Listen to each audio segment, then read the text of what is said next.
jamais, jamais ta joie n'abandonne pas la lutte. Ton repos est là, ton avenir est plus brillant que ton passé. Je vois la lumière dans la vie, tu l'as gagné. N'abandonne jamais, malgré les problèmes de ta vie. Garde la paix à celui qui te fortifie et sois certain que ton avenir est entre ses mains, que tout ira bien, ne t'inquiète pas du lendemain. Faut pas lâcher, toujours persévérer.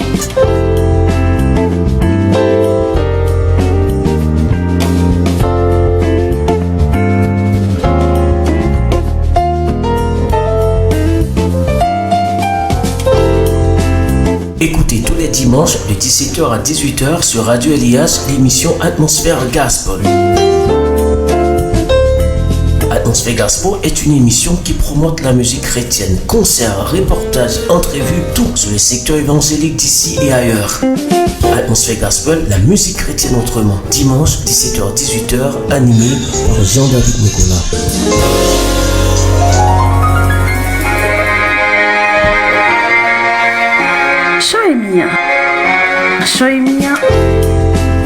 Écoutez tous les dimanches de 17h à 18h sur Radio Elias l'émission Atmosphère Gospel. Atmosphère Gospel est une émission qui promote la musique chrétienne, concerts, reportages, entrevues, tout sur les secteurs évangéliques d'ici et ailleurs. Atmosphère Gospel, la musique chrétienne autrement. Dimanche 17h-18h, animé par Jean-David Nicolas.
Grand plaisir de vous retrouver, mes chers amis. Que la paix de Jésus-Christ soit avec vous tous. Merci de me rejoindre à cette occasion, ce rendez-vous d'émission évangélique Atmosphère Gospel. Merci à vous tous qui êtes présents. Merci à vous qui allez et partager cette émission et qui allait permettre à d'autres personnes de vivre ce qu'on fait aujourd'hui, parce que on sait bien, une émission évangélique, ça demande beaucoup par rapport à d'autres émissions, parce que ce que nous faisons doit être toujours sérieux, parce que nous sommes en affaire avec un grand Dieu. J'espère que vous avez bel et bien passé la semaine, très bonne semaine en Jésus-Christ.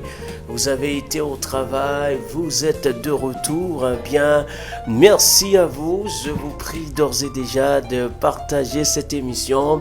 On va passer un très très bon moment ensemble avec de la bonne musique évangélique, l'information. Et aujourd'hui, on reçoit une invitée. C'est une femme, mais c'est une pasteur. On va parler beaucoup des femmes à l'église et c'est un plaisir quand nous recevons et ce genre d'invités. Donc je vous demande de nous suivre à travers cette émission et de nous envoyer toujours vos suggestions. À rappeler que cette émission, vous pouvez la suivre sur YouTube, notre page YouTube Atmosphère Gospel. Vous pouvez suivre toutes les autres émissions qui ont eu déjà lieu à Radio LIH. Merci, mon nom c'est Jean-David Nicolas. Mais si vous nous suivez sur Facebook, c'est David Leroy. Donc c'est plus facile pour vous. Merci cet après-midi. Nous louons le Seigneur. Bienvenue à cette émission. On est sûr que nous allons pouvoir passer un très bon moment ensemble et j'en suis sûr que le moment que nous allons passer ensemble, c'est un moment que vous allez tout à fait apprécier. Je remercie RD Révolution. Bien, c'est cette boutique qui supporte Madame Katou, qui supporte toujours cette émission. Je salue déjà les amis qui me rejoignent, Franz Delis, puis Charlie Lalanne. On va passer un bon temps. D'abord, je vous invite à écouter avec moi je vous invite vraiment à écouter avec moi cette sélection. J'en suis sûr que vous allez vraiment apprécier ce que Dieu a fait pour nous.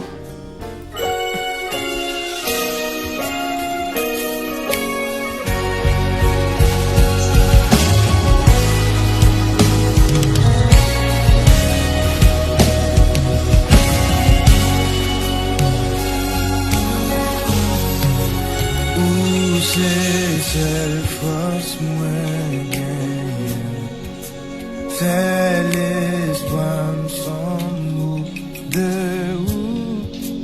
ou toujours un dernier mot t'en prie parler ou c'est oxygène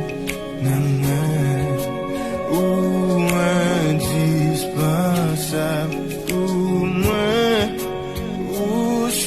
sous la joie que moi t'en prépare. Fais-moi dire ça avec moi.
Jésus, c'est oxygène.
Dieu qu'on comprenne soupir yo.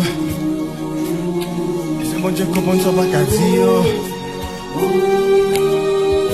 Trop fort pour yo. Son pas qu'à parler yo. Jésus, dans mon petit carton nous qu'on y a. Dossier immigration carton nous.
Voilà, c'était un véritable plaisir de vous faire vivre cette chanson de Jude Samuel Murat. C'était notre artiste invité et il a été à cette émission. Je vous invite à découvrir ces chansons parce que c'est vraiment des chansons inspirées. Merci à vous tous qui me rejoignez actuellement.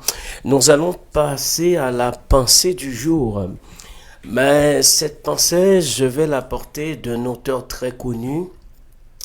Et parfois, les gens qui sont dans la motivation évoquent toujours cet auteur, cet homme qu'on appelle Thomas Edison.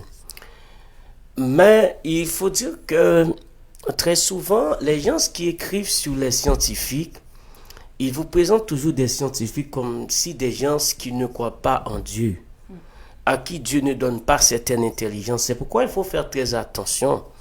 Et très souvent, on a caché les croyances des savants pour montrer que c'est le travail de l'homme. Et si on lit presque dans toutes les histoires de cet homme qu'on appelle Thomas Edison, vous allez voir beaucoup de choses sur lui. Mais je vous conseille des fois d'aller lire les histoires inédites, ce qu'on ne raconte pas dans tous les grands livres. Les gens qui étaient beaucoup proches des fois ont écrit des journaux et c'est dans les journaux personnels qu'on peut découvrir des choses qu'on ne sait pas de l'auteur. Et vous savez mieux que moi que Thomas Edison, c'est un Américain. Il a inventé beaucoup de choses sont faites dans l'ampoule électrique, le cinéma. Il a tellement d'inventions qu'il a faites. Et vous savez aussi à 13 ans que Thomas Edison était sous. Vous savez ça. Mais ce que je vais vous dire de toutes ces inventions de Thomas Edison, on raconte que quand Thomas Edison était renvoyé de l'école, parce que son professeur lui a donné une lettre pour donner à rendre à sa mère, et quand la mère de Thomas Edison a ouvert la lettre, le professeur lui a dit que ton élève est nul. nul absolu. Il a un cerveau retardé. Il ne peut pas comprendre les choses. Donc, toi seul, comme maman, qui peut travailler avec ton enfant? Bien, il faut dire que quand Thomas Edison n'avait pas compris, quand il regarde le visage de sa mère, ça a été vraiment choquant, hein, quand une mère a reçu une telle lettre. Le conseil de sa mère, il dit à Thomas Edison: moi je vais te former maintenant, tu vas travailler avec moi.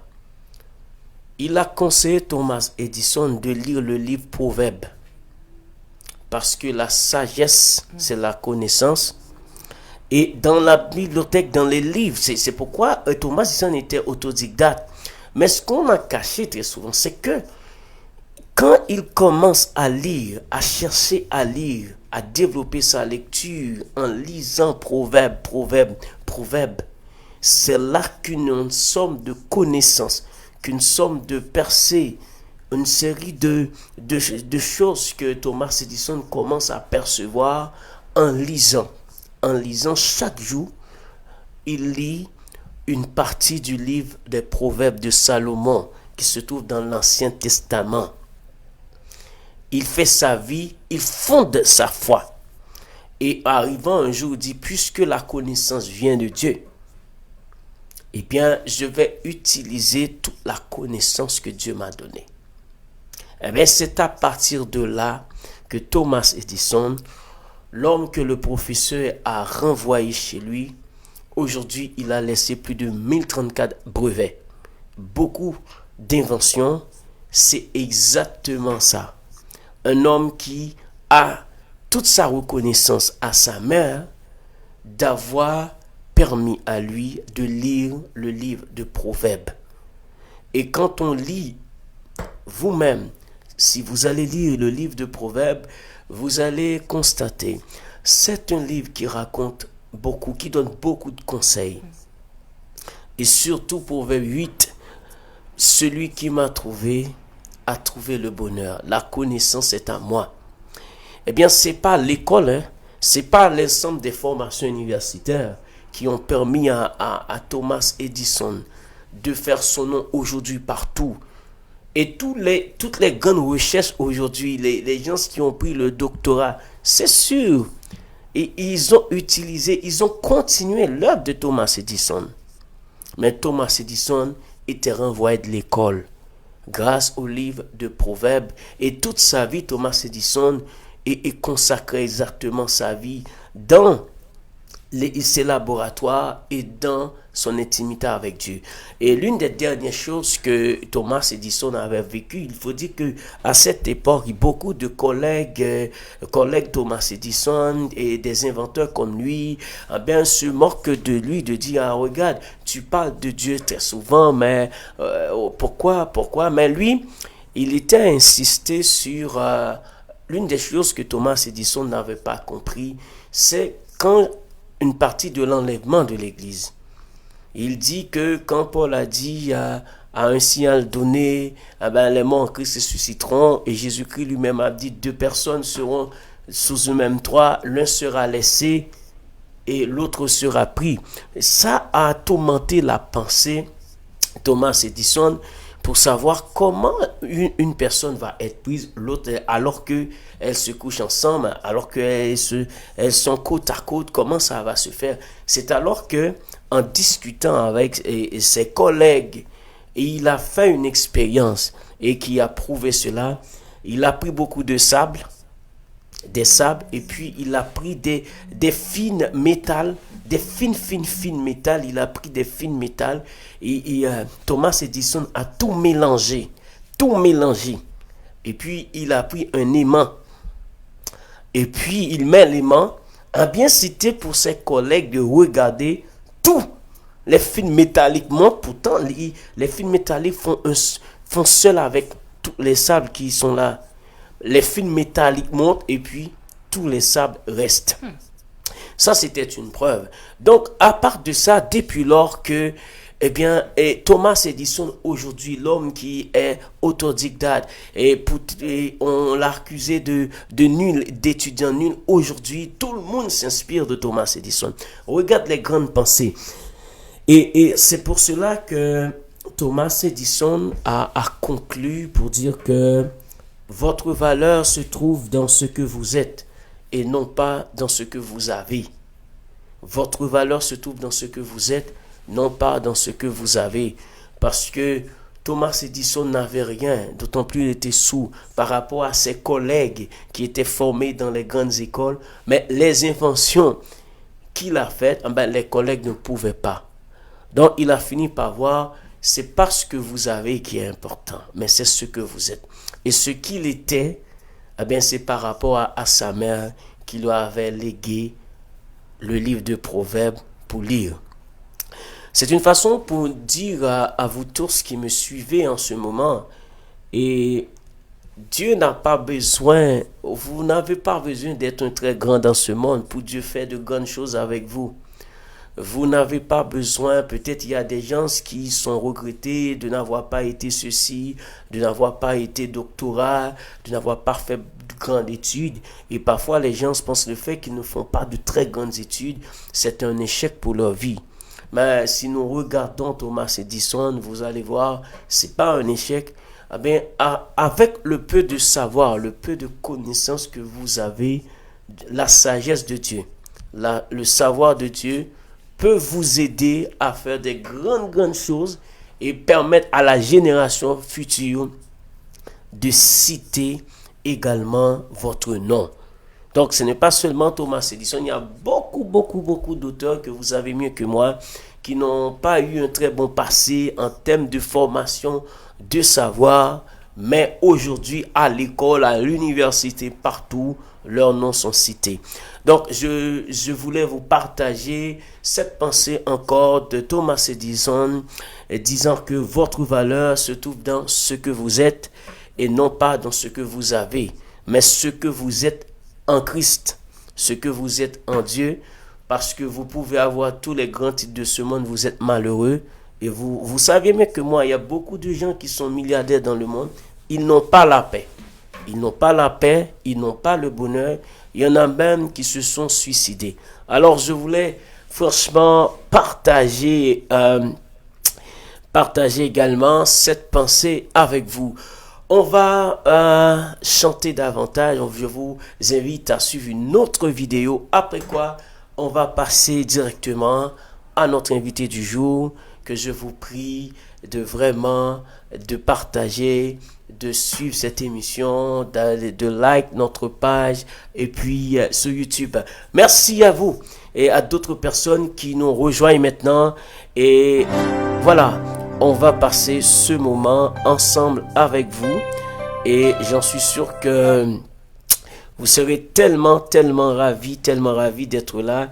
Je salue déjà beaucoup d'amis qui nous rejoignent maintenant et qui sont avec nous. Je vous invite à écouter également une autre sélection. Il s'agit N'abandonne jamais de Géraldine. N'abandonne jamais, ça, il faut que nous comprenions comme chrétiens, il ne faut jamais abandonner, quelles que soient les circonstances, parce que nous savons les circonstances ne dépendent pas de nous. Il y a quelqu'un qui contrôle bien les circonstances.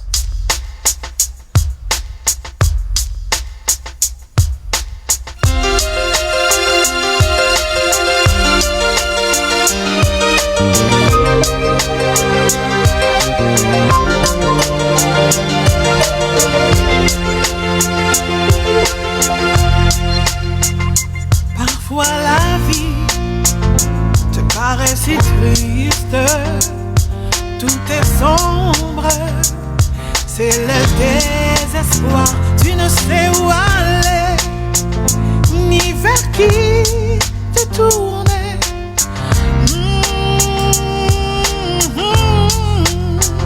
Je te comprends.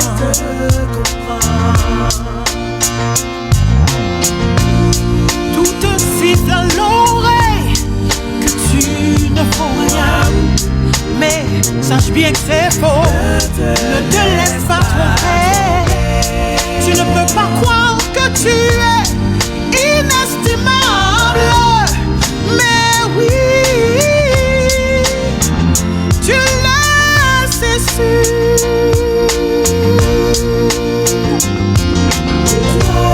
Toi, jeune homme, jeune fille, n'abandonne pas la lutte. Près de toi, tu as un ami. Mais surtout, accroche-toi. Et surtout, accroche-toi. Accroche-toi. Tu seras victorieux. Oui, victorieux. N'abandonne pas la lutte. N'abandonne jamais, jamais ta joie. N'abandonne pas la lutte. Ton repos est là. N'abandonne pas ton avenir est plus brillant que ton passé. N'abandonne pas la lumière dans ta vie. N'abandonne pas, tu l'as gagné. N'abandonne jamais, malgré les problèmes de ta vie. Garde la paix par celui qui te fortifie. Et sois certain que ton avenir est entre ses mains. Que tout ira bien, ne t'inquiète pas du lendemain. Faut pas lâcher, toujours persévérer. Si tu tombes, relève-toi et continue de marcher. Car le meilleur est à venir. Tu peux tout réussir si tu le crois. Vraiment, tu le verras s'accomplir. Ta joie arrive, ta paix arrive, ton repos est là, ton avenir est plus brillant que ton passé. Ta paix arrive, ta joie arrive, ton repos est là. Je vois la lumière dans ta vie, n'abandonne pas. Ta joie arrive, ton repos est là.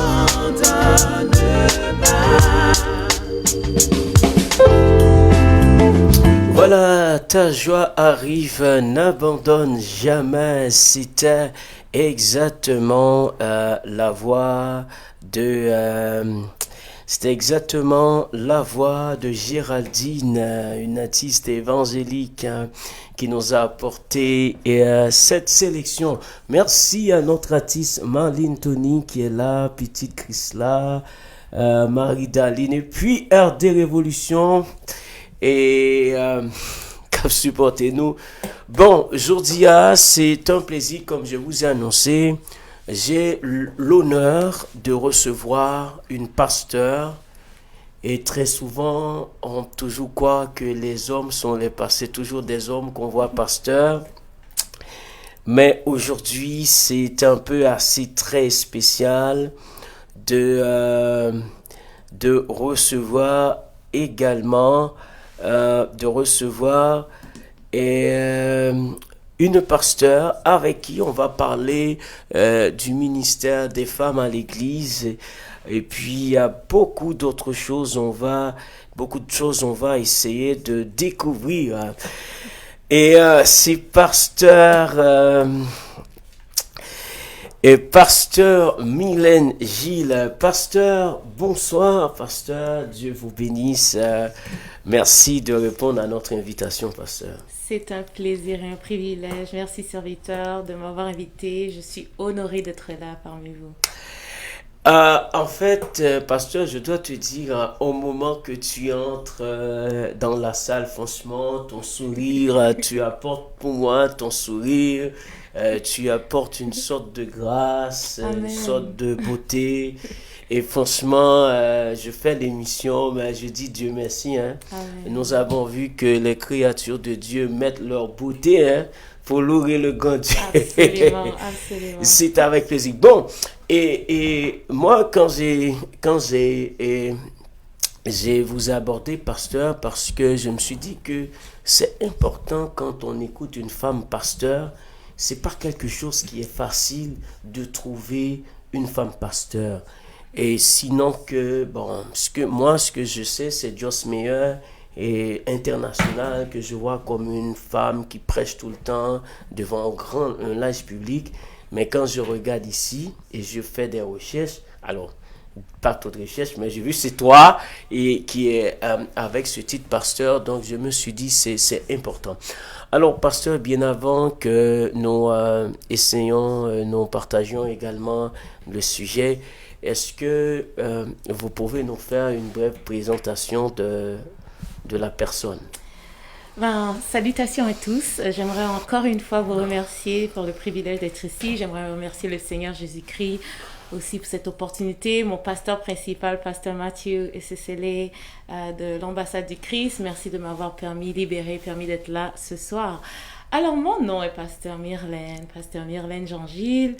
Là, il faut que je parle de moi. Alors, ça, j'aime pas trop, mais je vais devoir me présenter. J'imagine que le public veut savoir un peu qui je suis. C'est ça. Je suis une amoureuse de Jésus-Christ. Okay. C'est ça le début de ma vie. J'ai connu le Seigneur très tôt. Je viens d'une famille chrétienne, mais comme on parlait tout à l'heure, ça ne veut pas dire qu'on est né de nouveau si on vient d'une famille chrétienne, mais j'ai connu le Seigneur très tôt. Je me rappelle avoir donné ma vie au Seigneur, j'avais peut-être 8 ans, dans une conférence d'enfants à mon église baptiste de l'époque. Et j'étais un enfant toujours passionné du Seigneur, et mes profs d'école du dimanche pourraient vous le dire, je les tyrannisais constamment des questions sur la parole de Dieu, une soif de la parole de Dieu extraordinaire. Mais le service commence lors de mes 17 ans, ici à Montréal, pour ceux qui se rappellent, qui étaient là, qui ne sont pas trop jeunes, peut-être plus jeunes que moi, vous n'êtes peut-être pas conscients, mais dans les années 90, il y a eu un réveil ici à Montréal, au Québec, et j'étais issue de ce feu-là, 95. Pour ceux qui connaissent, c'était le temps de Moon Fou pour Jésus-Christ. 95 était l'année du choix ultime. On a commencé à évangéliser partout dans les cégeps, dans les écoles. Et à partir de ce mouvement-là, le feu du Seigneur est vraiment resté sur moi. Et on a fait plusieurs croisades, plusieurs choses se sont passées, des âmes sont venues à Christ. Et on savait tous, en fait, la plupart des jeunes de ce mouvement qui s'appelait Moon Fou pour Jésus-Christ et AKA aussi New Generation for Christ and GIC, la plupart de ce mouvement, si je pourrais dire 90% des jeunes sont maintenant des pasteurs et des évangélistes à temps plein, dont moi.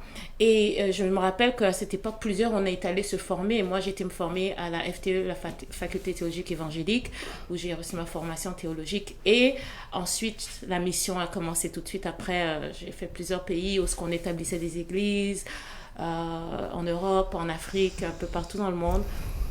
Donc, c'est ça mon parcours. Mon parcours, c'est d'aimer Dieu, de servir Dieu.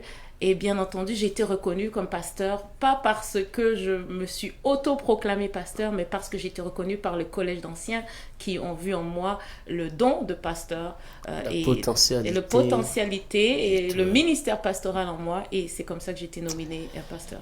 Et c'est vraiment intéressant, un parcours très riche, pasteur. Donc, dans votre famille, aucun membre n'a été pasteur, mais toute une famille chrétienne, tout simplement. Une famille chrétienne des deux côtés, paternelle et maternelle. Oui, j'ai des pasteurs dans ma famille, mais c'était pas la raison, parce que mes parents n'ont pas très bien accueilli la chose. Oui. Bonjour, papa, maman. Ils voulaient pas d'une fille, qui veut que sa fille soit pasteur. Même chrétiens, même étant des chrétiens et des serviteurs eux-mêmes, ils voulaient, mon parcours, c'était que je devais aller en droit, j'aimais parler, j'aimais défendre défendre la cause de l'opprimé, j'ai toujours eu ça à cœur, je le fais encore, mais d'un différent angle.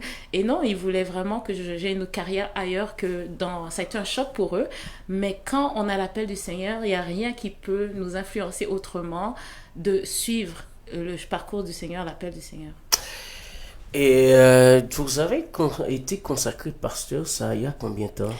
Bon, ça fait quand même plusieurs années. J'aime pas trop dire les années parce que là, on va calculer mon âge. Ça fait plus de 20 ans, en fait. Mais quand je vous regarde, pasteur, vous êtes très jeune, mais j'ai pensé, vous allez dire, vous avez 27 ans. Oui, j'étais consacrée à 7 ans, c'est ça. Ouais, ma première église où j'étais, parce que j'ai été aussi un pasteur. Présentement, je suis pasteur assistance à l'église de l'ambassade du Christ, Christ Embassy Church, qui est un ministère international, sous le révérend pasteur Chris Oyakilome, un homme de Dieu assez spécial, on en reviendra. Mais j'ai eu ma première assemblée en 2007, je me rappelle, Ok. où j'étais pasteur principal. Ensuite, j'ai relégué après une dizaine d'années à mon assistant qui est encore jusqu'à présent, l'église est en fonction à Montréal. En fait, je pense que j'étais pionnière de l'église francophone, c'est un ministère anglophone. J'ai vraiment fondé la première église francophone ici au Québec. Et là, il y a peut-être 4-5 églises. Wow. Ouais. C'est vraiment un ministère très riche. Et vous vous donnez totalement au ma travail vie, de Dieu. Ma vie, c'est Christ. J'ai pas d'autre définition, pas d'autre raison d'exister, pas d'autre raison de respirer que de servir Dieu. Bon, et pasteur, quand nous regardons la communauté haïtienne, la communauté évangélique haïtienne, moi, j'ai grandi, j'ai vu, c'est très difficile pour une femme être pasteur. On sait qu'il y a même à l'intérieur du secteur évangélique de notre communauté, on entend souvent qu'on dit qu'une femme ne devrait être pas pasteur, et parce que l'appel du pastorat, ça revient à un homme. On voit c'est difficile. Il n'y avait pas un exemple dans la Bible où on avait vu une femme qui a été pasteur. Et mais vous, et quand vous regardez ça, mais qu'est-ce que vous dites dans tout ça? Est-ce que vous voyez que une femme ne devrait être pas pasteur? Vous voulez vraiment que je réponde à oui, ça? moi, je voudrais savoir parce que, Ma comme je vous dis, dans position, la communauté haïtienne D'accord. surtout. Bon, je vais parler du pastorat ou du ministère. Le ministère, si vous voulez qu'on en parle, on va en parler. Oui. Dans notre communauté, j'aimerais dire premièrement que le ministère de la femme ou le ministère pastoral dans le corps de Christ est majoritairement reconnu dans le monde. Et il y a beaucoup de femmes pasteurs dans le monde. Là, on se concentre sur notre communauté parce qu'on veut l'enrichir. Notre communauté est une communauté de gens qui aiment le Seigneur passionnément. Et on voudrait enrichir cette communauté. J'aimerais commencer. Si on veut en parler, on va en parler. C'est sûr que ce n'est pas une étude approfondie, mais j'aimerais faire un petit survol sur la femme dans le ministère, si vous me permettez, serviteur. Oui, d'accord. Ok, premièrement, on voit déjà, on doit comprendre bien sûr que la Bible a été écrite dans des contextes qui n'étaient pas toujours ceux que Dieu voulait. Ça, on doit l'accepter. Par exemple, la Bible a été écrite par des hommes, dans un contexte d'hommes. Et puis, pas juste ça. Il y avait la polygamie autour de ça. Il y avait toutes sortes d'agissements ou d'attitudes que n'est pas nécessairement plaisaient à Dieu. Dont un qui était vraiment le fait que c'était un monde dominé par les hommes. Donc, ça, je ne pense pas en faisant la lecture des Écritures que la volonté de Dieu était que le monde soit dominé et soit dirigé que par les hommes, mais c'était le cas, entre autres, de d'autres pratiques que Dieu a ensuite démontré qu'il était contre. Mais si on regarde que malgré le contexte masculin qui a donné naissance aux Écritures, on voit que la Bible reconnaissait des ministères de femmes. Par exemple, le roi Josias va faire appeler la prophétesse Hulda pour avoir de l'instruction, pour savoir qu'est-ce que Dieu dit. Donc si parmi tous les hommes du royaume d'Israël, il fait appeler une femme, c'est que cette femme avait un don, une capacité. Une prophétesse, c'est quelqu'un qui prêche l'évangile, qui établit les vérités de Dieu. Et à l'époque de l'Ancien Testament, c'était la voix de Dieu. C'était pas une interprétation de la voix de Dieu, mais c'était la voix de Dieu. Puis si on continue, on va voir qu'il y avait Déborah qui était juge, qui était la femme la plus haut placée en autorité, que ce soit politique ou spirituel à cette époque-là, qui était respecté, et un des seuls juges qui n'a aucun reproche. Donc, qui a fait un bon travail ministériel. Donc, la Bible, on voit qu'il y a toujours eu des femmes de Dieu, même lorsque la société ne voudrait qu'il n'en ait pas, quand même, il y avait des ministères féminins qui naissaient. On peut aussi remarquer que Jésus était aussi entouré de femmes. Les premières prédicatrices de l'évangile, c'était des femmes. Celles qui ont dit il est ressuscité, c'était des femmes. Et on peut dire quand Jésus était par terre, on nommait que les femmes le suivaient. Il y avait plusieurs femmes qui étaient disciples autour de Jésus et qui étaient mentionnées dans le narratif. Et une des choses qui avait choqué beaucoup, c'est que Jésus avait permis à une femme de s'asseoir à ses pieds. Maintenant, encore une fois, s'asseoir à ses pieds, vous allez me dire, mais qu'est-ce que ça veut dire, s'asseoir à ses pieds? C'est pas s'asseoir à ses pieds pour juste caresser ses pieds. Dans le monde de l'époque de Jésus, à cette ère-là, s'asseoir aux pieds d'un maître voulait dire, je suis ton disciple. Ok. Parce que Jésus, qui avait des disciples, ce n'était pas le seul maître qui avait des disciples. C'était Socrate avait des disciples, tous les philosophes, tout le monde, tous les maîtres qui avaient le rang de maître avaient des disciples. Et le signe, le symbole de laisser une femme s'asseoir à ses pieds, c'était grand. C'était grand de dire, je permets qu'une femme soit mon disciple parce que ce n'était pas permis, mais Jésus l'a permis. Donc là, on continue. On voit aussi que le prophète Joël va prophétiser sur la présence du Saint-Esprit à l'Église et va dire, vos filles et vos fils prophétiseront. Waouh! Première fois que ça arrive où un prophète prend le temps de dire, voici, le Saint-Esprit va venir. Mais là, ça sera quelque chose de spécial. Okay. Vos filles et vos fils prophétiseront. Donc, quand le Seigneur prend le temps de faire en sorte qu'on comprenne que les filles sont incluses dans le plan du Saint-Esprit, ce n'est pas une petite chose. Et on va maintenant parler de Paul, parce que c'est à Paul qu'on dit qu'il a parlé un peu contre le ministère des femmes, tandis que c'est un des apôtres, et c'est l'apôtre le plus avancé, le plus précurseur au niveau du ministère de la femme. Et tout à l'heure, tu as dit quelque chose, tu m'as dit, la Bible ne démontre pas qu'il y ait des femmes au ministère. C'est totalement faux. Le Nouveau Testament en regorge de femmes au ministère. Si tu veux, si tu me laisses le temps, je vais nommer quelques-uns. Paul en parle.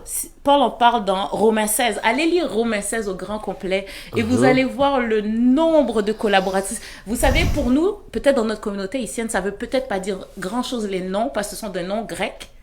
Et on peut-être pas évident pour nous de savoir que c'est une fille ou c'est un homme. Mais je vais vous en nommer quelques-uns. Phobé où Paul va dire c'était la servante responsable d'une assemblée dans Romains 16. Ça a été traduit par le mot diaconesse aujourd'hui, mais en fait, elle était la responsable de cette assemblée-là. Alléluia. Et le mot utilisé lorsque Paul s'adresse et parle de phobé, c'est le même mot servante qu'il utilisait quand lui se nommait lui-même en tant que serviteur de Dieu. Donc, ce n'était pas... Il la considérait absolument comme une servante de Dieu. Et tout le long de Romains 16, on voit qu'il parle de Priscilla et il parle de son mari. Mais il y a quelque chose que les gens disent, oui, mais c'est un couple, ils étaient ensemble. Mais il y a quelque chose qu'il faut souligner, c'est qu'il parle de Priscilla ou Prisca avant. Il nomme la femme avant de nommer Aquilas. Ce qui n'est pas normal. Normalement, qu'on s'adresse dans le monde, surtout un monde masculin géré par les hommes du temps oriental de l'époque, on ne peut pas adresser la femme en premier, mais il dit, quand il fait la salutation à ses collaborateurs de l'œuvre qui étaient Prisca et Aquilas, il salue Prisca en premier parce que Prisca était l'autorité spirituelle. C'était elle la pasteur de cette église-là. C'était elle la responsable de cette église-là et il devait la nommer en premier avant de saluer son mari. Alléluia. Donc, il y a plusieurs exemples. Il y en a d'autres, encore une fois, où même Paul va souligner des collaborateurs co-apôtres. Andronicus et Jonias dans Romains 16, verset 7. Donc, Jonias, qui est un nom féminin, où ce que l'apôtre Paul va parler de ses collaborateurs dans l'œuvre, qui font l'œuvre ensemble, et il a nommé Junias, qui était une femme, comme une de ses collaboratrices de l'œuvre. Il va aussi parler dans Philippiens 4, versets 2 et 3, de Évodie et Syntyche, qui sont des femmes. Il va même le dire, c'était des fidèles serviteurs.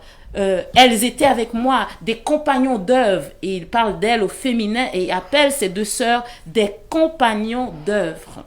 Je ne vais pas continuer parce que je ne vais pas endormir tout le monde. Tout ça, c'est pour dire qu'il y a des mentions. Paul fait mention de femmes dans le ministère, de femmes co-apôtres, de femmes responsables d'église. Il va mentionner des femmes avant leur mari qui étaient responsables d'assemblée. C'est tout au long des épîtres. Pasteur, il faut dire que la question qui revient toujours dans ça, c'est quand vous prenez Paul, et on a dit c'est le même Paul qui avait demandé aux femmes de ne pas prendre la parole dans les assemblées de Dieu, de être formées en silence par son mari. J'aime ça. Et donc, c'est dans ce contexte que beaucoup de pasteurs d'hommes que j'ai échangé souvent, ils ont dit que la femme voit une femme pasteur et je ne veux pas dire... je vous laisse Frères et répondre. sœurs, amis et collègues, tous ceux qui m'entendez, s'il vous plaît, entendez cela. L'apôtre Paul, le plus grand apôtre, qui a écrit le plus grand nombre d'épîtres, n'est pas un homme, il n'est pas schizophrène. Il sait ce qu'il fait. S'il peut nommer des femmes en tant que responsables, quand il parle aussi de la femme, on va parler des 3 passages où on peut penser que Paul est peut-être met la femme de côté. On va parler des contextes l'arrière-plan de ces textes-là, très brièvement. C'est pas un cours biblique, mais ça peut vous donner une puce à l'oreille. Ok, il y a 3 textes où Paul parle et ça peut faire une petite controverse et peut-être penser qu'il veut que la femme soit à part. Premièrement, on va parler rapidement du voile. Lorsqu'il parle du voile, c'est dans 1 Corinthiens 11, verset 5. Et il dit, et je ne vais même pas entrer totalement dans le texte, mais je vais vous donner le background du texte. On parle ici de Corinthe, la ville de Corinthe, qui est sous l'empire grec. Et dans la ville de Corinthe, qu'est-ce que ça voulait dire le voile? Pourquoi parle-t-il du voile? Et demande aux femmes chrétiennes de se voiler. C'était une ville où on servait la déesse Aphrodite, la déesse de l'amour, la déesse de la sexualité, dont il y avait un temple érigé. C'était la déesse que les gens servaient en majorité, et un temple érigé avec plus de 3000 prostituées. Qu'est-ce que ça veut dire, ça? Ça veut dire que leur manière de servir, c'était de faire des orgies sexuelles. Et Paul va dire aux femmes, maintenant, comment les gens dans la société de Corinthe de l'époque distinguaient une femme de bien, une femme de valeur, une femme mariée, c'était par le voile. Le voile, maintenant, distinguait celles qui servaient Aphrodite et qui étaient soit des prostituées ou soit des adeptes d'Aphrodite, ou soit des femmes qui se mettaient à part, soit parce qu'elles étaient mariées ou parce qu'elles menaient une vie propre devant Dieu. Donc, c'était pour ça qu'il disait, à ce moment-là, femme de l'Église, voilez-vous, montrez que vous appartenez soit à un mari ou que vous menez une vie pieuse. Vous avez une vie pieuse. Donc, c'était ce que ça voulait dire. Eux comprenaient. Et même quand Paul fait l'allusion, il dit celles qui ne se valent pas, c'est égal à celles qui rasent leur tête. Mais si aujourd'hui on parle de raser sa tête, il n'y a aucune insulte à raser à une femme. Il y a des femmes qui se coupent les cheveux à la garçonne. Et aujourd'hui, ça ne veut rien dire. Mais à cette époque, se raser la tête voulait dire tu es une prostituée. Parce que c'était le signe même qui démontrait qu'on servait Aphrodite et qu'on était une prostituée dédiée à Aphrodite. Donc, se raser la tête, c'était comme Paul leur dire si tu ne fais pas ce que je te dis, te voiler, ben, tu es égal à une prostituée. Mets-toi à part. Et comment on peut appliquer cette recommandation aujourd'hui? Oui, la parole de Dieu est la même. Aujourd'hui, ça veut dire femme. Comment t'habitues? Est-ce que tu mets ta bague de mariée? Est-ce que tu essaies de paraître comme une célibataire? Est-ce que tu mènes une vie qui ressemble plus aux filles du monde ou tu mènes une vie qui ressemble à une vie à la vie chrétienne? C'est l'application aujourd'hui, elle est encore bonne, mais il faut que ça veuille dire quelque chose. Et ça ne veut plus dire quelque chose aujourd'hui de porter le voile. Ça ne symbolise pas nécessairement qu'on s'est mis à part pour Dieu ou qu'on n'est pas une prostituée. C'est pas le cas ici aujourd'hui au XXIe siècle et en Occident. Donc, on prend la vérité qui en découle, mais on comprend qu'il y avait un contexte et Paul a très bien fait de dire aux chrétiens de cette époque de se voiler. Alors, pasteur, définis pour moi, essaie de définir qu'est-ce qu'un pasteur. Oui, on va parler de ça. Et qu'est-ce qu'un pasteur? Bon, qu'est-ce que le ministère? Le ministère, c'est l'action de servir. Un pasteur, un pasteur, c'est un berger. C'est celui qui va nourrir la bergerie.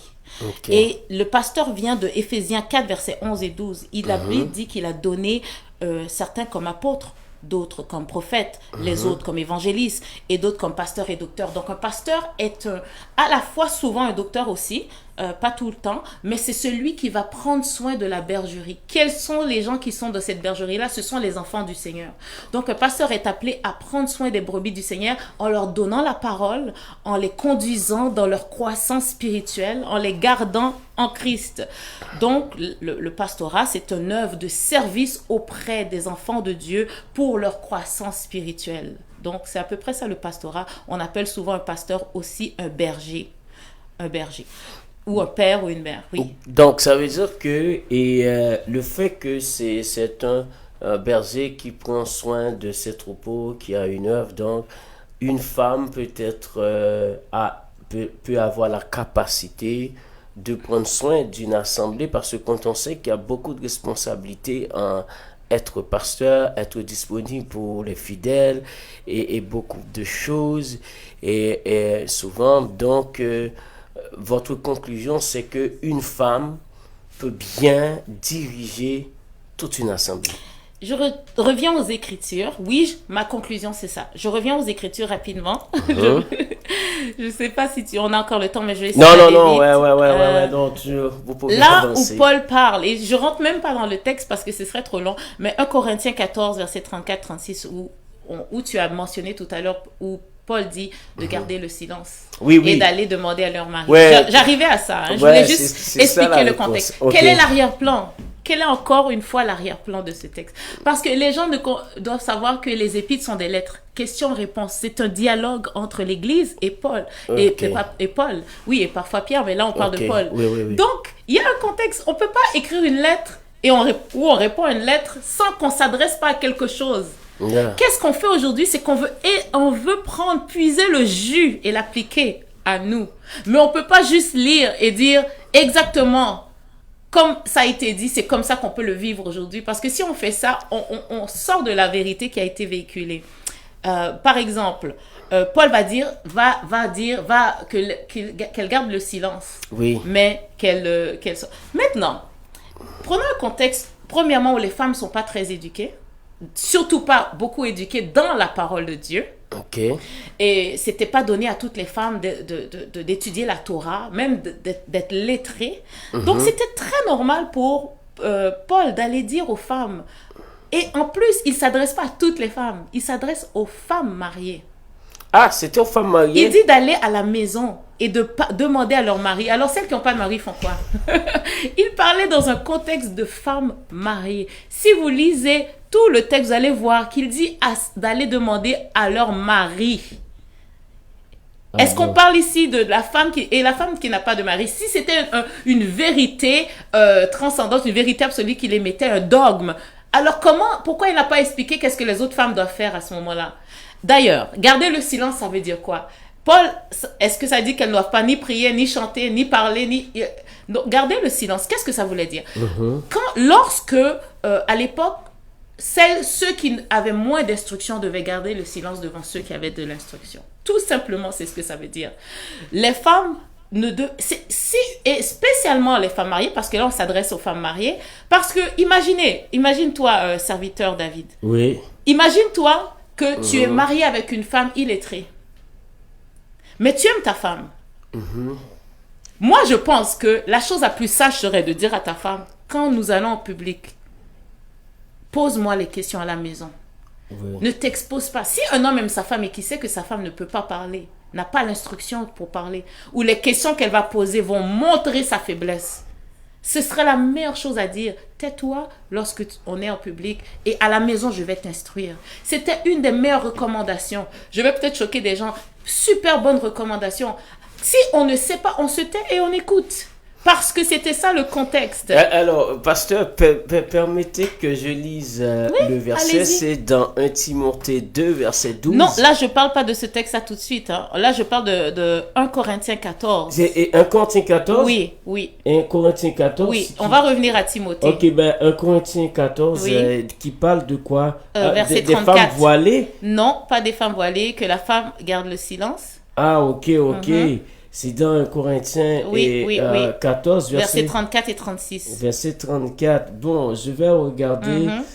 Et bon, là, il dit que, et moi, comme vous dites que ce sont des femmes qui étaient mariées. Il s'adresse aux femmes mariées. Bon, il dit que les femmes se taisent dans les... Que les femmes, c'est une injonction totale, car il ne leur est pas permis d'y parler, mais... Regarde le mais qu'elle soit soumise selon que le dit aussi, là, il a précisé la loi. Continuez. Et bon, c'était... il faut continuer, 35 à 36. Bon, c'était 35. Bon, j'avais pris un verset, le verset direct. Mais par contre... Il faut lire la lettre complète, mais on va prendre 34-36 pour comprendre quelle solution il a emmené à ces femmes-là? Ok, c'était 1 Corinthiens et 14, 14. 34, 35, 36. Ok, ok. Il a dit il dit que si elles veulent s'instruire sur quelque chose, qu'elles interrogent leur mari à la maison, Voilà. car il est malséant à une femme de parler dans l'église. On parle de femmes mariées à qui on demande d'aller s'instruire auprès de leur mari au lieu de parler et de débattre en public, dans l'église publiquement. D'aller s'instruire avec leur mari. Pourquoi? Parce qu'elle manque, il parle d'instruction, parce qu'elle manque d'instruction. Elle manque d'instruction et elle devrait aller où? À la maison, s'instruire avec leur mari. Ici, on parle d'une circonstance où c'était humiliant pour la femme de prendre la parole et de mettre son mari mal à l'aise par son manque d'instruction. Et la recommandation, c'est tais-toi. La sagesse me dit, c'est mieux pour toi, au lieu de prendre la parole et de dire des choses que tu ne devrais pas dire, va maintenant prendre l'instruction auprès de ton mari. C'est ce que la recommandation de Paul. Mais ça veut dire que si je comprends bien, si la femme a été instruite comme il faut, il pouvait prendre la parole. Si la femme a été instruite, il allait dire ma compagnon d'œuvre, comme Priscilla, comme Phobé, qui était avec moi, comme toutes ces femmes à qui il a nommé, qui étaient ses compagnons, ses collaborateurs. Il n'avait aucun problème de nommer des femmes comme collaboratrices, effectivement. Yeah. Il n'avait jamais eu de mal à ça. Sinon, il n'allait jamais nommer... S'il pensait que c'était de façon intrinsèque qu'une femme ne pouvait pas parler ou être instruite dans la parole de Dieu, il ne pouvait pas nommer toutes ces femmes. La liste est longue, comme des servantes de Dieu, à son égal, et il les mettait à son égal. Collaboratrices, compagnons d'œuvre, servantes. Donc, il ne pouvait pas reconnaître que Phobé était une responsable d'église il pensait que ce n'était pas possible. Mais à ces femmes-là, qui n'avait pas d'instruction, dans un contexte d'une église locale, il a dit, et il n'a pas redit dans tous les épîtres, hein, c'était là et dans Timothée. Surtout, puis ce Corinthien à Timothée, où Paul a vraiment précisé. Maintenant, c'est dans 2 endroits seulement où Paul parle de ça. Et qu'est-ce qui se passe dans Timothée? On peut aussi c'est Timothée 2, versets 11 à 15. Ouais. Que la femme écoute en silence. Ben oui. Ah oui, que la femme... Est-ce qu'il a dit que certaines femmes écoutent... Et comme si la femme, c'est pour la femme entière. Est-ce que c'est toute la femme entière? Mais il n'y a aucun problème pour moi à ce qu'il dit ça, mais ce n'est pas cohérent à tout son message. Ce n'est pas cohérent à toutes les écrits pauliniennes. Il pose une action en tant que pasteur, en tant qu'apôtre, en tant que conducteur. Moi, je prendrais aujourd'hui les mêmes paroles que je serais à l'aise à dire ça dans certaines églises.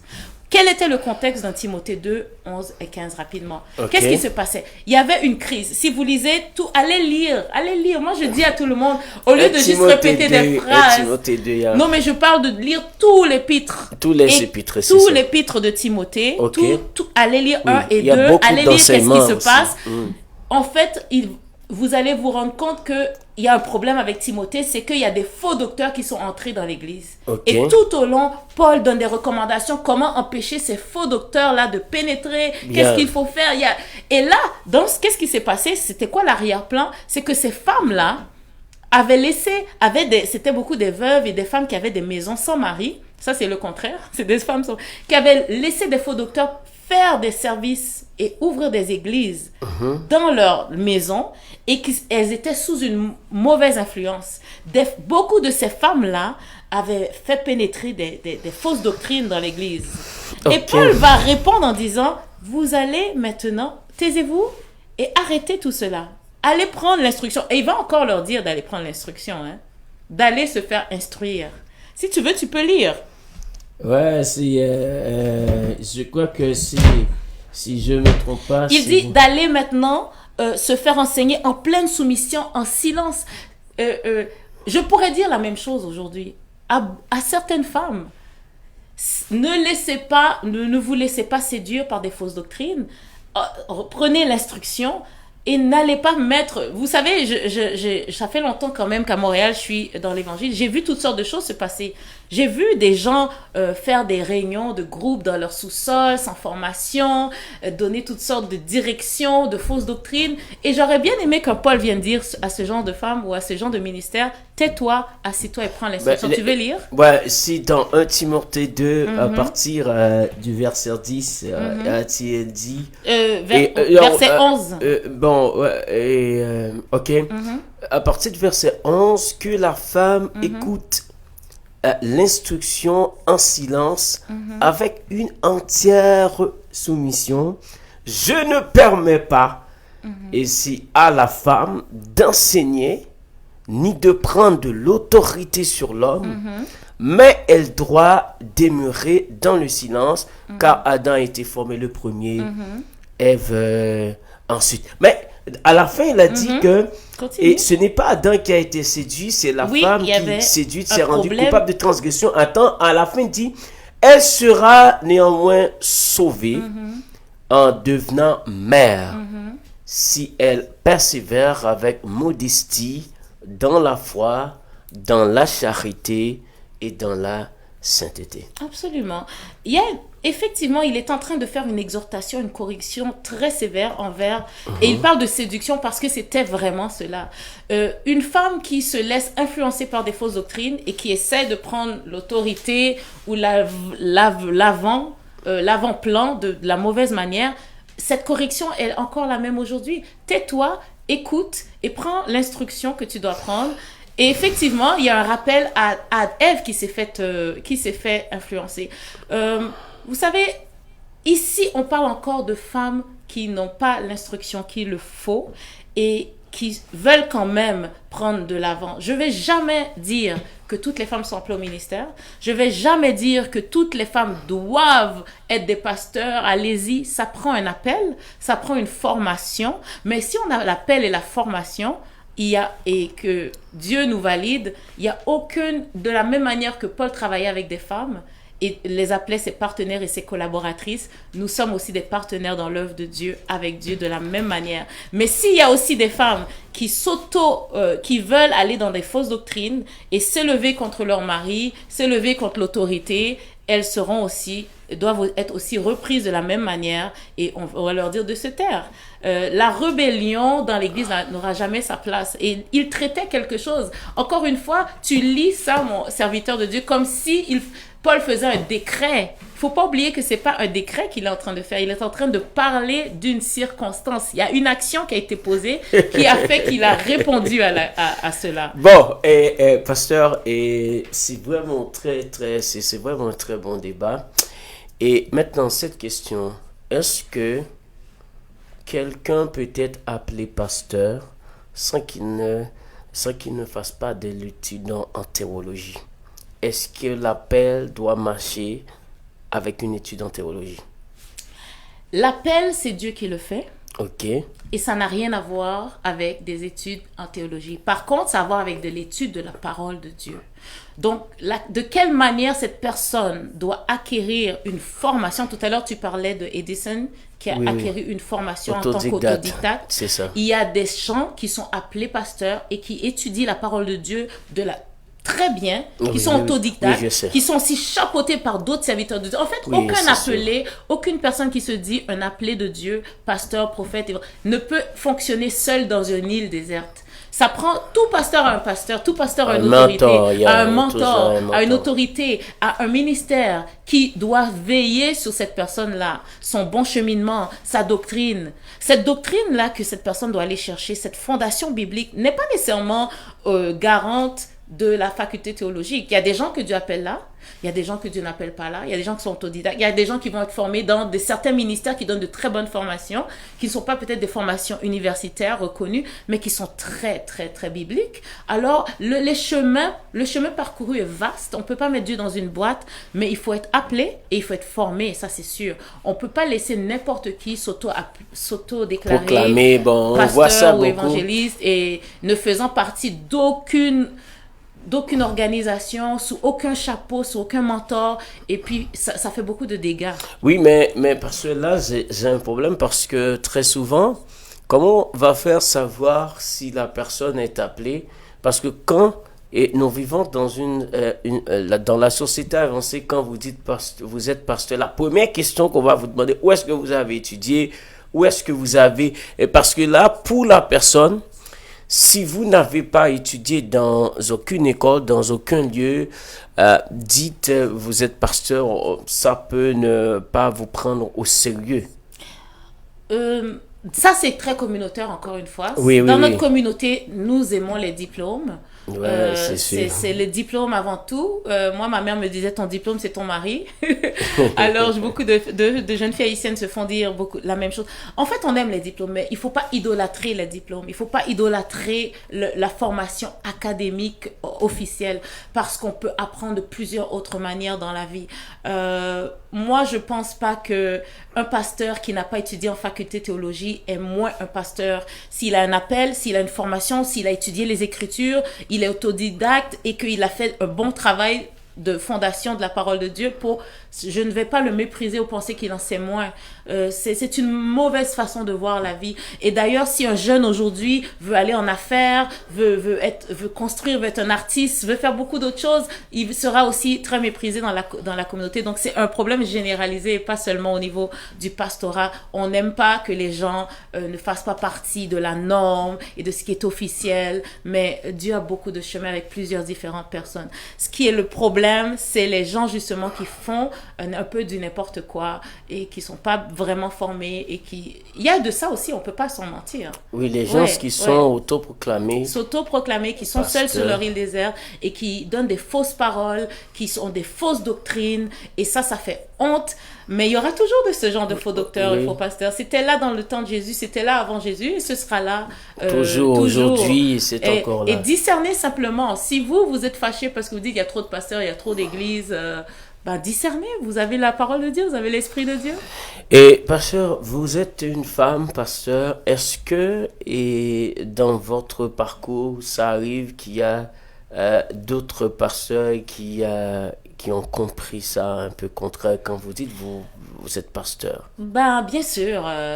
D'ailleurs, moi, le pastorat, j'accepte le mot pasteur. J'accepte d'être appelé pasteur simplement parce que ça me rappelle que je suis une servante de Dieu. Ok. Je vous dis ça en toute honnêteté et sincérité. Si c'est pas parce que ça me fait un rappel de qui je suis et qu'est-ce que je dois servir et donner ma vie pour les autres, je dirais ça ne sert à rien, mais ça sert à quelque chose.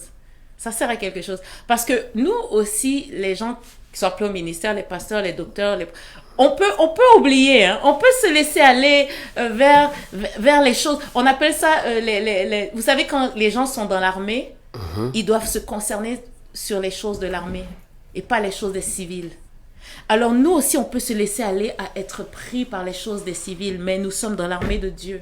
Nous sommes appelés à toujours mettre les autres et le ministère et l'œuvre de Dieu avant même nos propres besoins. En tout cas, pour moi, c'est comme ça que je comprends l'appel. C'est le service de Dieu et des autres avant soi. Donc, quand on m'appelle pasteur, tout de suite, hey, ça me réveille, ça me rappelle. Bon, ok, pasteur. Et rapidement, dites-moi, on parle de l'église locale maintenant. Et quel est le travail? Par exemple, vous êtes pasteur, mais dites-nous quelques activités vous faites dans l'église locale. Présentement, je suis dans le pastorat au niveau de l'accompagnement. Donc, j'assiste pasteur Mathieu et Cécile. On est plusieurs pasteurs d'ailleurs. On a un collège de pasteurs qui assistons. L'ambassade du Christ Embassy, c'est une église premièrement qui reconnaît le ministère des femmes. Il y a presque autant de femmes, de femmes pasteurs dans ce ministère que d'hommes. Et c'est un ministère international global dans toutes les villes de ce monde. Vous voyez, il y aura une église ambassade du Christ Embassy. Donc, et aussi qui travaille beaucoup en collège de pasteurs. Il n'y a pas juste un pasteur, il y a un pasteur principal, mais plusieurs pasteurs. Qu'est-ce que je fais dans mes journées? Beaucoup de rencontres, relations d'aide, imposition des mains aux malades, visite des malades, visite dans les prisons, évangélisation, gérer des comités pour des projets, pour des missions, Il y a le travail de pasteur, c'est plus que 70 heures semaine. La nuit, le téléphone n'arrête jamais de sonner. Il y a toujours quelqu'un qui a un problème, qui a besoin de prière, qui a besoin qu'on chasse un démon. Ah oui, on chasse aussi les démons. Ah bon? Qui a besoin... Ça n'arrête jamais la vie d'un pasteur. On dort très peu parce que c'est très difficile. On se sent souvent coupable lorsqu'on répond pas au téléphone parce qu'on ne sait pas la problématique qui est derrière ce coup de téléphone-là.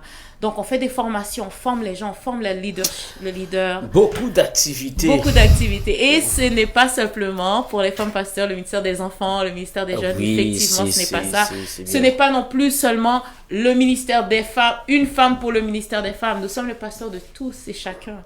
Nous sommes le berger de tous et chacun. Pasteur, on va clore cette émission. D'accord. Mais je voudrais savoir, est-ce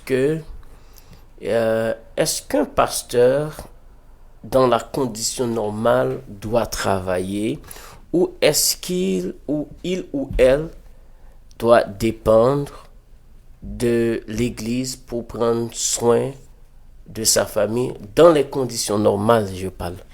Bon, la Bible dit que celui qui vous enseigne, partagez vos biens avec celui qui vous enseigne. Okay. La Bible dit de payer et qu'un ouvrier mérite son salaire. Okay. Un pasteur qui fait un bon travail dans une assemblée devrait avoir un salaire. Ça, c'est ce que la Bible dit. Maintenant, ce pasteur-là a le choix aussi de refuser ce salaire-là et de travailler. Okay. De nos jours, moi, je recommanderais au pasteur de travailler ou d'avoir une affaire. C'est mieux d'avoir une affaire parce qu'on est plus libre pour continuer à servir et on n'est pas pris par un horaire très restreint. Pourquoi je dis que je recommande au pasteur de travailler? Parce que c'est le respect. Paul avait dit, je pouvais vous demander beaucoup de choses, vous devriez faire beaucoup de choses pour moi, mais je prends plaisir, je prends fierté à ne même pas vous demander quoi que ce soit et à moi-même faire les choses. Et donc, il bâtissait des temples, il faisait des tentes et il faisait beaucoup de choses financièrement pour financer l'œuvre de Dieu. Moi, je trouve aussi, je suis de ce genre de pasteur qui prend plaisir à moi-même financer l'œuvre de Dieu. Pour moi, payer le loyer de l'église, c'est une joie. C'est une joie. Je vais le faire en premier avant que les brebis du Seigneur le fassent. D'ailleurs, c'est un exemple pour eux de leur montrer que quelqu'un peut se sacrifier pour l'œuvre de Dieu. Donc, c'est assez compliqué de dépendre 100% des brebis du Seigneur. Et c'est comme là, nous avons un contexte ici, un contexte que peut-être dans 1000 ans, si encore Jésus ne tarit, les gens vont lire et vont dire, ça se passait à l'église. Nous avons un contexte où les gens méprisent beaucoup le pastorat et les églises. Nous devons faire beaucoup attention à garder la tête haute et à démontrer que nous sommes des gens dignes. Oui, c'est pourquoi je vous pose cette question, parce que très souvent, même dans le monde séculaire, le monde laïque, le monde mondain, et on entend les gens se dire souvent, les pasteurs prennent de l'argent, ils ne veulent pas travailler, ils demandent de l'argent tout le temps, et puis ils achètent leur jet privé, etc. Il y a toute une sorte de critique qui tombe sur le pasteur. Mais ce que vous dites, c'est que un pasteur pouvait ne pas travailler, être dépend, il a le droit, mais pour se faire une sorte d'image, de respect et travailler, c'est vous voyez, là, on est en train de former un contexte. Oui. Contexte. Dans notre contexte, je recommanderais, comme Paul ferait dans un contexte, ça ne veut pas dire que c'est ça la vérité. Je recommanderais à tout pasteur de travailler ou d'avoir une affaire et même d'être le premier financier de l'Église. De financer l'Église, de financer les projets de l'Église et d'être un leader qui démontre l'exemple. Et beaucoup de pasteurs le font, hein. Je vous assure, j'ai travaillé avec beaucoup de pasteurs. Les gens pensent qu'ils prennent l'argent de l'Église, mais c'est eux-mêmes qui prennent l'argent de leur famille. Souvent, il y a des enfants de pasteurs qui ne voudraient jamais être pasteurs parce qu'ils ont vu leurs parents prendre tout ce qu'ils avaient et donner ça à l'église et financer l'église. Donc, il y a des gens maintenant, si un pasteur, parfois un jet privé, a une belle voiture, une belle maison, il y a certains qui ne savent pas combien d'années, pendant 20 ans, 25 ans, cette personne a souffert avec sa famille sans pouvoir manger ou dormir par terre sans meubles dans sa maison. Beaucoup de pasteurs ont vécu ça. Et un jour, les finances de l'église ont changé. Dieu a touché. Ils sont capables d'avoir une belle maison et d'être financés par l'église. L'église leur doit ça, mais ils sont critiqués à cause de ça. Je suis contre ce genre de critique. Avant de critiquer un serviteur de Dieu, il faut faire très attention. C'est pas une bénédiction de le faire. Il y a des faux pasteurs et alors il faut émettre des preuves quand on accuse un pasteur de voler ou de faire des choses. Mais il faut pas le faire juste par commérage ou par critique ou par jalousie. Souvent, c'est de la jalousie. Les pasteurs sont très occupés, croyez-moi. Les pasteurs sont très occupés. Oui. Et bon, c'est la dernière question. Et pasteur, et aujourd'hui, nous faisons face à un évangile de prospérité et parce que tous les pasteurs prêchent cet évangile et pure prospérité. Donc, on voit même, ça fait de grandes discussions Et ça même arrive dans les tribunaux du monde, des pasteurs qui... Bon, est-ce que vous partagez cet évangile de prospérité qu'on prêche aujourd'hui ou qu'est-ce qu'il faut comprendre dans l'évangile de prospérité? Bon, je n'aime pas le mot évangile de prospérité. Il y a la prospérité dans l'évangile. Ok. Ça fait partie. Et ce serait hypocrite. Qui veut rétrograder dans la vie? Parce que le contraire de prospérité, c'est rétrograder, non? Ok. Qui veut rétrograder? Qui ne se lève pas pour aller travailler? Tous ceux qui se lèvent, qui sont qui m'écoutaient, tout auditeur, qui se lève pour aller travailler?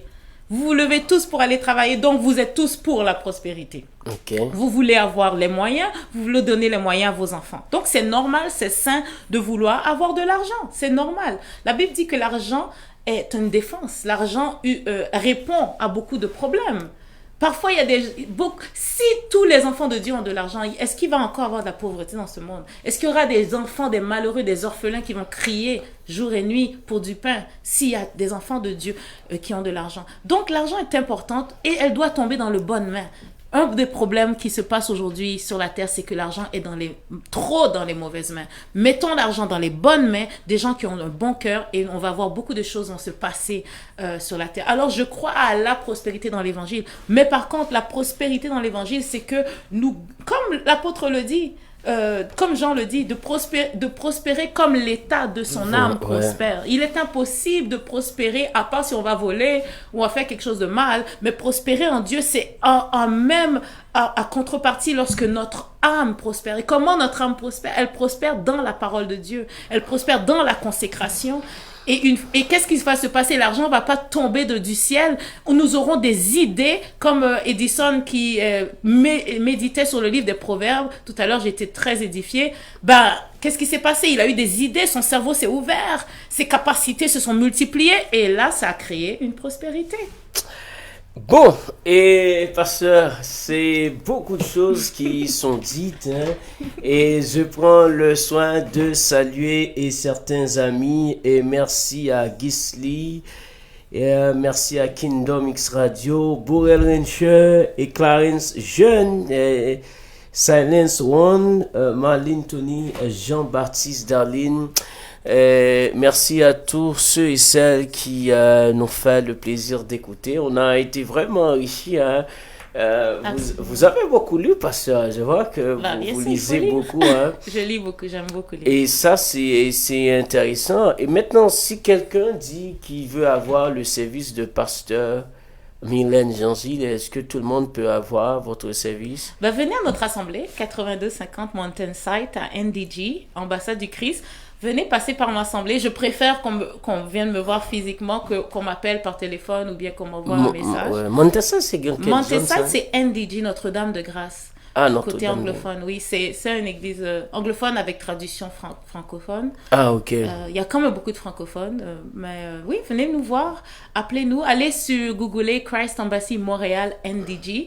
Et vous pouvez aussi aller sur Pasteur Mylène Jean-Gilles. Je suis sur Facebook. Envoyez-moi un petit message. Mais que ce soit dans un contexte où vous voulez vraiment quelque chose du Seigneur, je n'ai pas vraiment envie de message personnel, mais vraiment quelque chose de consistant. Oui, ça c'est super. Parce qu'on ne peut pas clore l'émission sans ces petites questions-là. Vous ne chantez pas?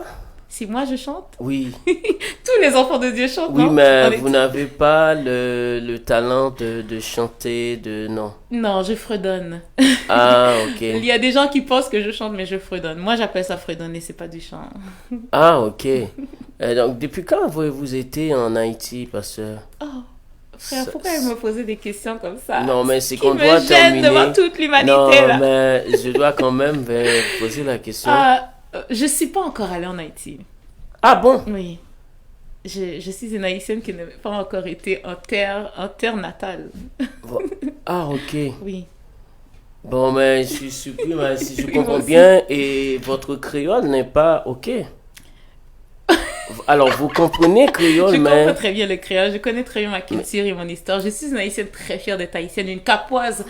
Par-dessus tout, mais pas encore visité mon pays natal. Mes parents sont arrivés au Québec, mes grands-parents sont arrivés aux États-Unis, au Québec, un peu en fuyant le régime de l'époque, donc ça fait plus de 60 ans. Et donc, c'était quelque chose un peu tabou d'aller en Haïti, on n'avait même plus ni amis ni famille. Donc, ça a été tabou. Mes frères et sœurs et ma famille, mes cousins, cousines ont été en vacances dans les 2-3 dernières années. Je suis une des seules qui n'a pas encore été, mais c'est un projet. Et pasteur, sincèrement, et merci pour les contextes de chaque réponse que vous avez donnée. L'arrière-plan est très important, rappelez-vous de ça. Donc, à tous les hommes qui... Alors, on va conclure pour dire à tous les hommes qui ont pris l'habitude de dire une femme ne saurait être pasteur, les femmes ne sont pas appelées pour être pasteur. Mais vous dites non, les femmes peuvent faire le ministère même que les hommes. Allez voir comment Paul travaillait avec des femmes et avait des collaboratrices femmes et parlait d'elles comme son égale dans l'œuvre de Dieu. Ah, ok.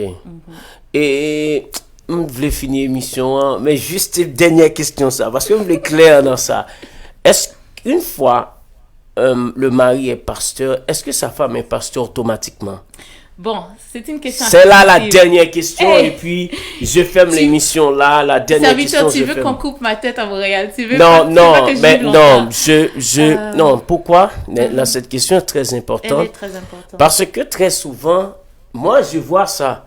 Je vois des pasteurs qui appellent leurs femmes des pasteurs, et quand j'ai fait des recherches pour dire, mais. Et quand même, être pasteur, il faut quand même des formations. Bon, c'est ce que moi, je pense. Toi, tu aimes beaucoup la formation. Donc, la formation est importante, mais tu sais, il y a des diplômes honorifiques, hein, n'oublie pas. Il y a des gens qui ont l'expérience et on reconnaît cette expérience-là. Oui, je sais. Bon, je dis qu'il y a un contexte à tout. Okay. Ce n'est pas blanc et noir. Okay. Lorsqu'un homme est pasteur et parfois sa femme est collaboratrice avec lui depuis des années, œuvrant dans la parole, dans la consécration, faisant les mêmes œuvres que lui fait avec lui, après un certain temps, elle est pasteur elle aussi. Elle fait l'œuvre d'un pasteur. Elle fait l'œuvre d'un pasteur. Oui. Donc, par rapport qu'elle fait l'œuvre du pasteur, elle est pasteur. Absolument, et je ne pourrais pas dire le contraire de cela. Et son mari même parfois va l'ordonner ou va demander qu'on l'appelle pasteur parce qu'il est conscient. Parfois peut-être lui-même il est découragé, lui-même il essaie d'aller hors de la foi. C'est elle qui le ramène.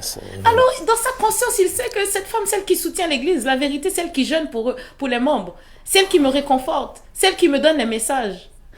Vous voyez? Alors quand la femme du pasteur est finalement le pasteur veut qu'on appelle sa femme pasteur parce qu'il est reconnaissant de l'œuvre qu'elle fait que parfois les gens ne savent pas. Par contre, il y a aussi ceux que la femme n'est pas du tout pasteur. Ils savent que leur femme n'aime peut-être même pas le ministère, n'aime même peut-être même pas les brebis. Elle s'est mariée avec un pasteur parce qu'elle aimait le type. Elle n'est même pas consacrée et l'homme le sait, mais parce qu'il veut démontrer à l'humanité que la gloire du titre, je ne comprends pas quelle gloire qu'il y a dans ce titre-là parce que c'est pour le service. C'est pour le service. Mais parce que supposément, il y a certains gens qui pensent qu'il y a une gloire dans le titre, il veut qu'on appelle sa femme pasteur. Et ça, c'est mal. Si tu sais que ta femme n'est pas un pasteur et si tu sais que ta femme n'est pas consacrée et tu veux qu'on le fasse pour qu'on puisse faire des belles affiches et mettre pasteur so and so et pasteur ça and ça c'est un péché. Donc, c'est du cas par cas. C'est du cas par cas. C'est parce que vous dites beaucoup de choses. Est-ce que quelqu'un peut apprendre la théologie et puis il n'a aucune assemblée, il se déclare pasteur? Vous partagez ce genre de pasteur? Quelqu'un qui apprend la théologie est un théologien. Alors, mais je dois préciser. Je connais des gens qui ont fait 4 ans d'études en théologie. Bon, en sortant, ils se disent pasteurs. Mais est-ce que tout pasteur doit avoir une assemblée ou il peut être pasteur et puis c'est comme un papillon, il est là, si on l'appelle, est-ce qu'un pasteur doit avoir une assemblée? Premièrement, quelqu'un qui fait 4 ans en théologie est juste un étudiant de la parole de Dieu. Il a même à peine touché l'écriture, comme moi, à peine touché les écritures. On n'est que des étudiants de la parole de Dieu. Oui. Ça, c'est un. Et on est loin d'être des pasteurs lorsqu'on finit la théologie. On finit la théologie, on a étudié la théologie, on est étudiant de la théologie. Maintenant, être un pasteur, c'est un serviteur. C'est servir Dieu, c'est prêcher l'évangile, c'est gagner des âmes, c'est former des disciples, c'est faire le travail. C'est ça qui fait qu'on est pasteur. Et ensuite, on est reconnu. C'est la reconnaissance des pairs. On ne peut pas s'auto-proclamer ni pasteur, ni docteur, ni apôtre. Arrêtez de vous auto-proclamer. Ça doit être reconnu par des autorités spirituelles, nominées, ordonnées. Sinon, vous ne l'êtes pas. Et vous pouvez le dire jusqu'à la fin du monde, vous ne l'êtes pas. Il faut suivre les principes. Ça veut dire Mettez-moi qu'il faut à être part Paul ordonné. et à Barnabas pour l'œuvre que je les ai confiée. L'Église a reconnu. Et Paul est devenu apôtre Paul à cause de ça. Il n'était pas apôtre Paul avant d'être reconnu par l'Église. L'Église de Jésus-Christ a l'autorité de reconnaître les serviteurs et les dons de Christ. Donc, si quelqu'un n'est pas reconnu par les mentors, les autorités spirituelles, les anciens, il se fait autoproclamer. Il n'est pas un vrai, mais il n'est pas un pasteur ou un apôtre ou un évangéliste, peu importe, si tu n'es pas reconnu par les anciens. Et si tu ne fais pas le travail. Il faut faire le travail. Si tu es reconnu par les anciens parce que tu as des amis pasteurs, ça aussi c'est autre chose. Ok. Est-ce que tu fais le travail? Où sont tes fruits?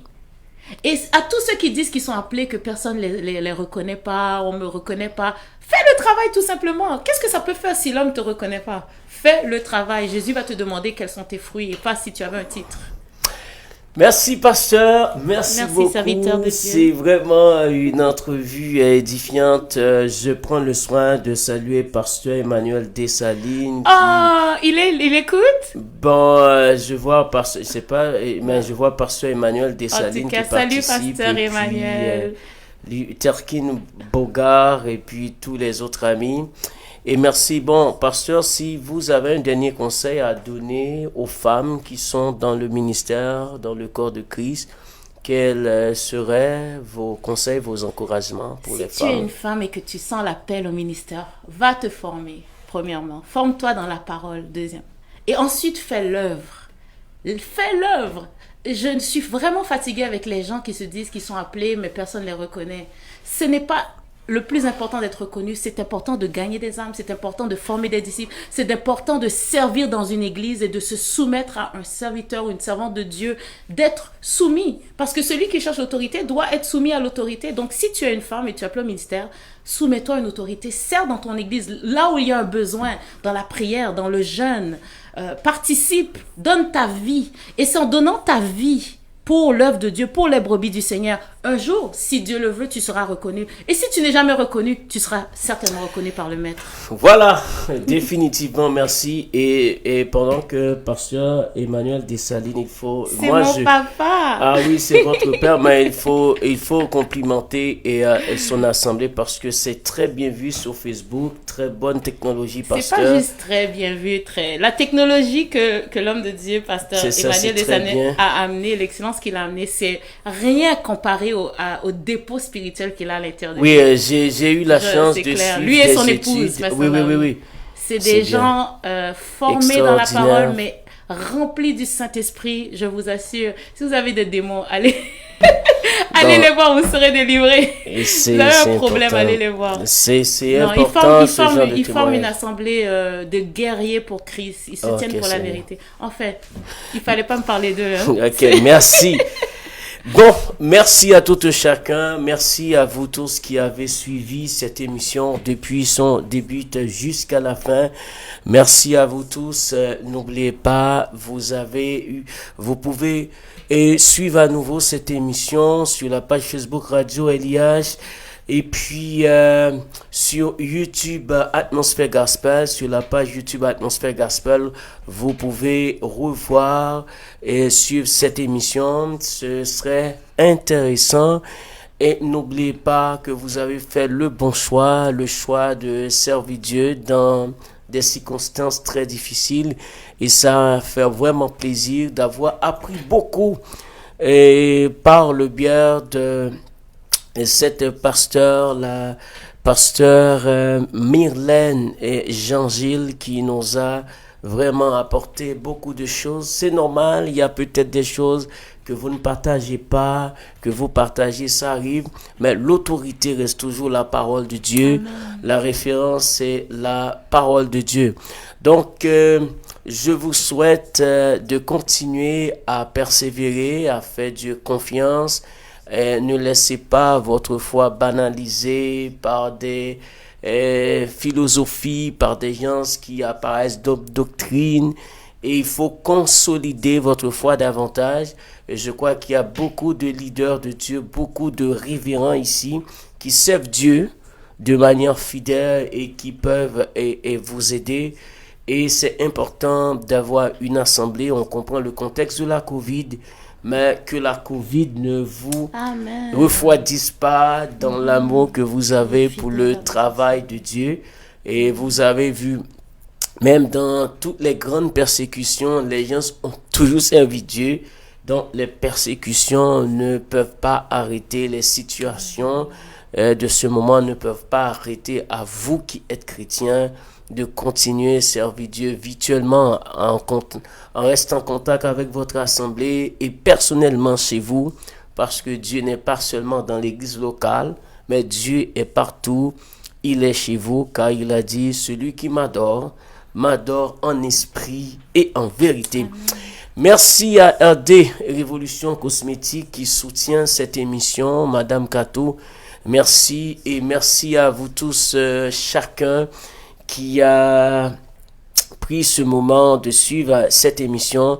Ça nous fait vraiment plaisir. Et le plus prochain rendez-vous, c'est dimanche prochain à 17h, si Dieu voulant.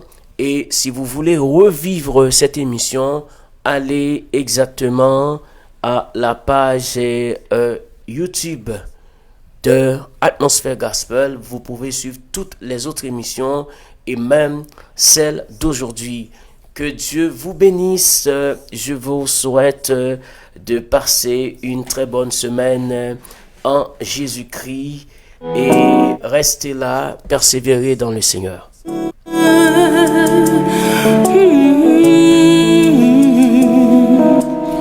Je vais vous dire pourquoi quand j'ai des problèmes, j'ai toujours le sourire aux lèvres et mon cœur est toujours joyeux. C'est parce que mes problèmes ne sont pas mes problèmes. J'ai quelqu'un qui m'a promis de tous les porter pour moi. Il a dit, Junior, loue mon nom quand t'es dans la joie, même dans la tristesse, loue mon nom. Moi je te dis merci, merci pour la santé, dans la joie, même dans la tristesse, même dans la tristesse, je loue ton nom. C'est la raison pour laquelle je vis, la raison pour laquelle je vis, même si je suis malade et submergé de problèmes. Il m'a dit, loue mon nom et tu verras la gloire de ma puissance jaillir pour toi. Je te dis merci Seigneur, merci Seigneur pour la santé. Je te dis merci. Oh, je veux louer ton nom. C'est la raison pour laquelle je vis. Toi, si t'as des problèmes, tu commences à te lamenter et appeler tous tes amis. Il a dit, venez à moi, vous tous qui êtes fatigués et chargés, je vais vous donner le repos. Juste louer en tout temps, en tout temps, en toutes circonstances. Moi, je te loue, Seigneur. Je te loue, Seigneur, en toutes circonstances. Moi, je te loue, Seigneur.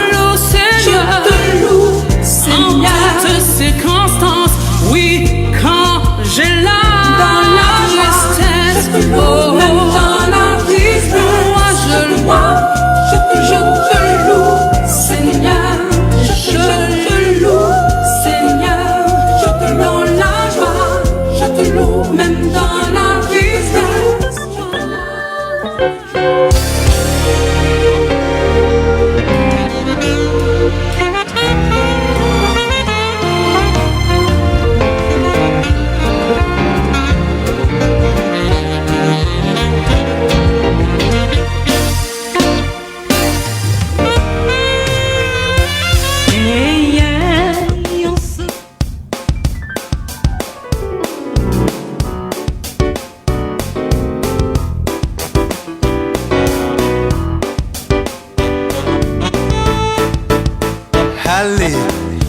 l'Éternel, habitant de toute la terre.